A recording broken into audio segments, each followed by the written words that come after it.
నేటి నుంచి 4 రోజుల పాటు ప్రధాని మోదీ వియత్నాం, చైనాలో పర్యటించనున్నారు. వియత్నాంతో ఇవాళ రేపు ద్వైపాక్షిక చర్చలు జరుపుతారు. రక్షణ, భద్రతా, వాణిజ్య రంగాల్లో పరస్పర సహకారం కోసం చర్చిస్తారు. అక్కడి నుంచి చైనా చేరుకొని హాంగ్జూలో జరిగే G20 శిఖరాగ్ర సదస్సుకు హాజరవుతారు. 5న భారత్ చేరుకొని భారత్ ఆసియాన్, తూర్పు ఆసియా సదస్సులో పాల్గొనేందుకు 7న లావోస్ వెళ్తారు.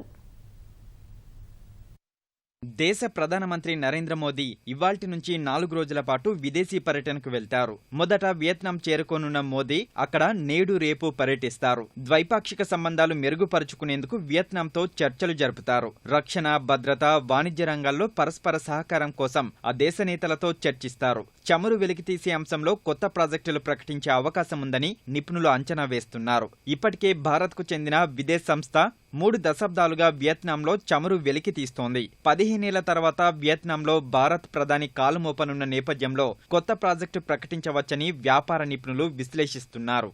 వియత్నాంలో 2 రోజుల పర్యటన ముగించుకుని ప్రధాని మోదీ చైనాకు వెళ్లనున్నారు. హంగ్జూలో జరిగే G20 సదస్సులో పాల్గొంటారు. కొన్ని దేశాలు నిధులు అందిస్తూ ఉగ్రవాదాన్ని పోషిస్తున్న అంశాన్ని ఈ సదస్సులో భారత్ లేవనెత్తనుంది. పన్ను ఎగవేతకు అవకాశం లేకుండా చేసి ఆర్థిక వ్యవస్థ బలోపేతానికి ఊతమిచ్చే చర్యలు, ప్రధానమైన ఔషధాల అమ్మకాలకు అవకాశం కల్పించే చర్యలపైన చర్చిస్తారు. సమావేశం తర్వాత చైనా అధ్యక్షుడు షీ జిన్పింగ్ తో సమావేశమవుతారు. ఆయనతో దక్షిణ చైనా సముద్రం విషయంపై చర్చించే అవకాశం ఉంది. బ్రిక్స్ దేశాధినేతలతోనూ మోదీ భేటీ అయ్యే అవకాశం ఉంది. వారితో పన్ను విధానంలో తీసుకురావాల్సిన మార్పులు, పర్యావరణ హిత ఆర్థిక విధానం, యాంటీబయోటిక్స్ మార్కెట్ విస్తృతిపై చర్చిస్తారు.